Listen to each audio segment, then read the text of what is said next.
Hello everybody. I'm going to take a minute to show a poker table that I designed and built probably about 10 years ago. This is an Octagon, obviously. And I had some requirements on what I wanted to achieve with my design and build, and I did achieve those results, and I'll explain them a little bit. But this one's getting ready to get stored. Don't really use it much anymore now. It kind of is a work table, and I can't really use the space wisely with it because it's about 50 inches across. It's technically a 48-inch table, but with the overhang on the padded rails here, it gives me about an inch on each side, so about 50 inches. But I don't have any plans for this drawn out. I just sketched it all up years ago and built it.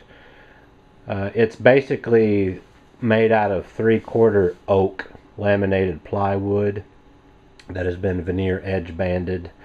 And one of my requirements was I wanted to make it modular so I could take it apart, fix any components, and then put it back together. So it's got 8-cup stainless steel cup holders in it for gaming or whatnot. And I'll show a little bit of the features and how it comes apart to a degree. I'm not going to totally break it down. When I looked at other people's designs and what they were building at the time I built this, this padded rail here on the Octagon style, they were just using big sheets of vinyl and cutting it out and wrapping it around, and they had no seam here, so there really was no definition. I didn't really like that. I wanted mine to be a little bit more tight, so I created a pattern for this. This was not just a simple 22.5. It's very oddly shaped because it's round here, it's round here. So anyway, I made patterns and cut these out, stitched them all together, and of course the rail was padded with the foam, and then it was wrapped around and stapled off. Another thing that I wanted to do was the grain of this wood, this oak veneered plywood. A lot of the designs at that time, they were cut out with a jigsaw, and they just slapped the center out of that, and all the grain ran one direction, like would be on a piece of wood or a sheet of plywood. And I wanted mine to run around and follow the racetrack. It just seemed to, it looks better. It really does look better. So I did do that. I will ask you guys, I recall at the time, it's very difficult to cut a perfect octagon with nice fitting joints, especially with this length here. You multiply that area and error a lot when you go around, and you end up with a gap that's 3/4 of an inch, ½ inch. So I'm sure a lot of you guys that watch my videos are woodworkers, and I haven't really looked anywhere else since this was so long ago. But if you guys have any quick tips on making perfect miter joints for fitting up a perfect octagon, give me some information. I'd love to know, rather than just trial and error, which is what I did here, just bumping my gauge over and then test fit everything. So I'd love to hear from you on that. Another feature that I wanted to do was, a lot of the tables at the time, and they may still be that way, this playing surface here, this fabric, it's raised up off this racetrack.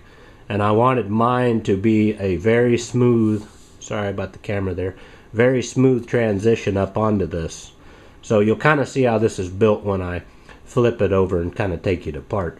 Another thing is this has knockdown legs on it, like a card table or something along those lines, a folding table.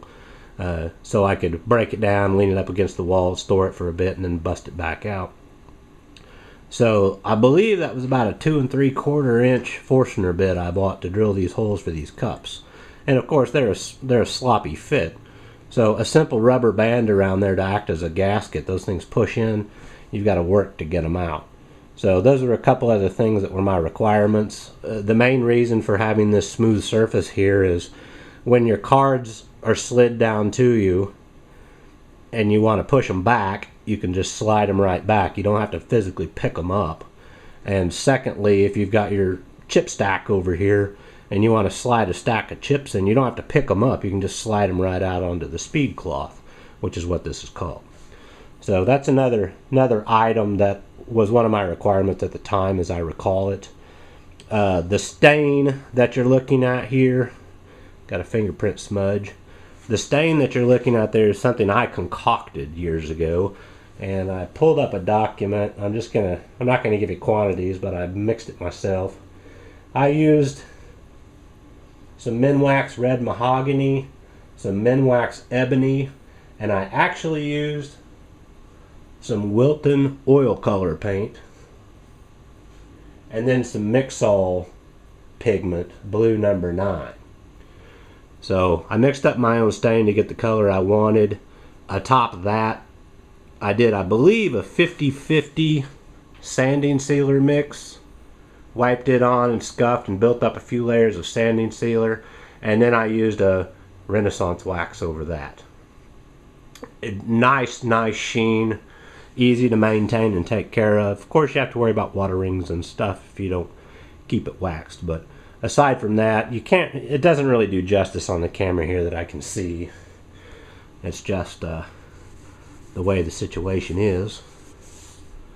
Try to get those fingerprints off, but it's gorgeous in my opinion. Okay, as you can see on the bottom, like I said, these are just standard folding table legs.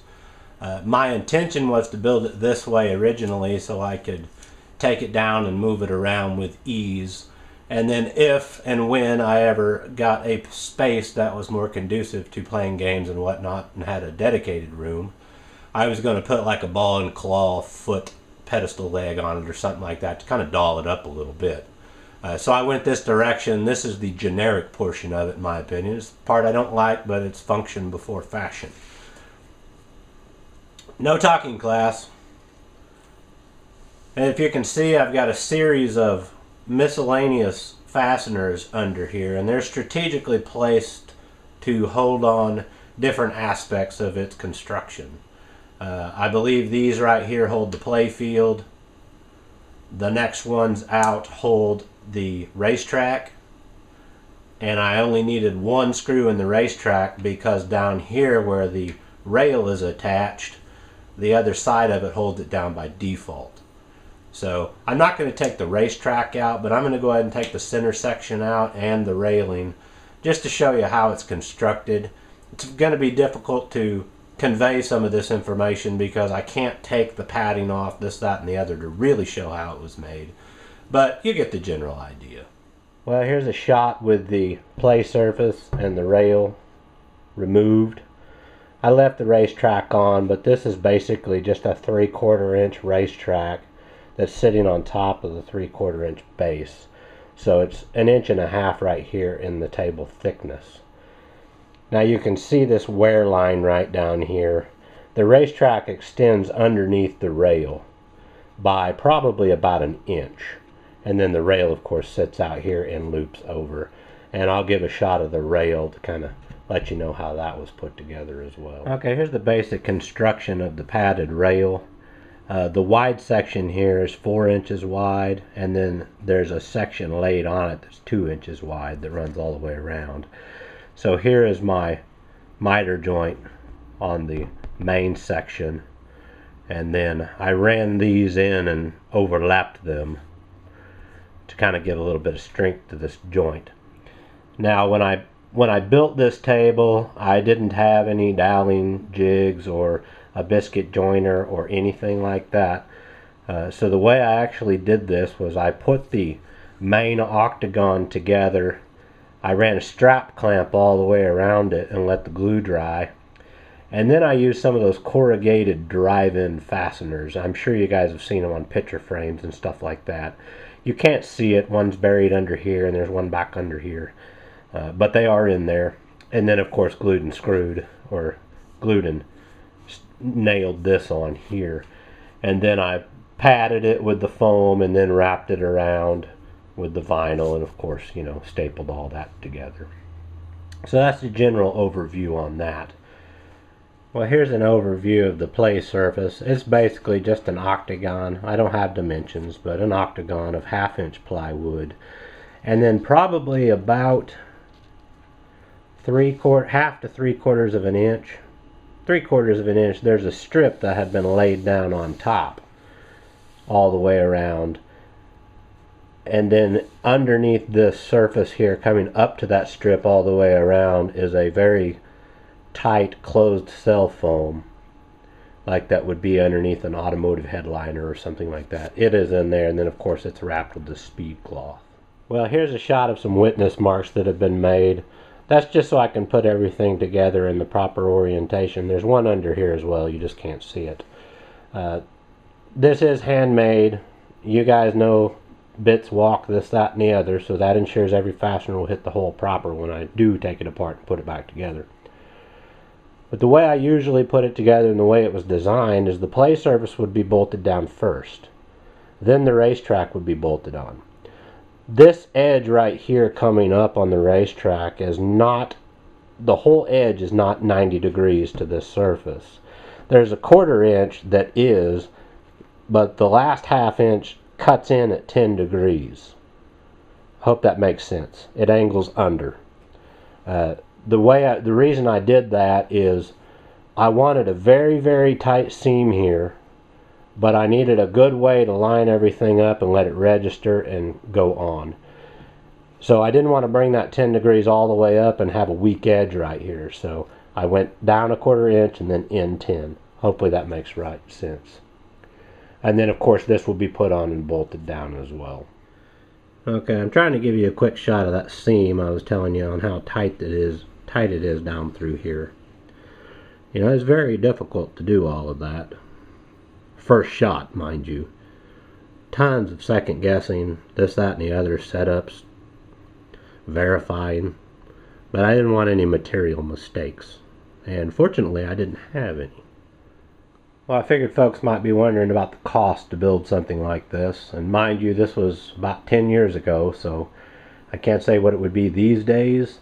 But I believe at the time I spent $200 roundabout, and that acquired enough material to build 2 tables, just like you see.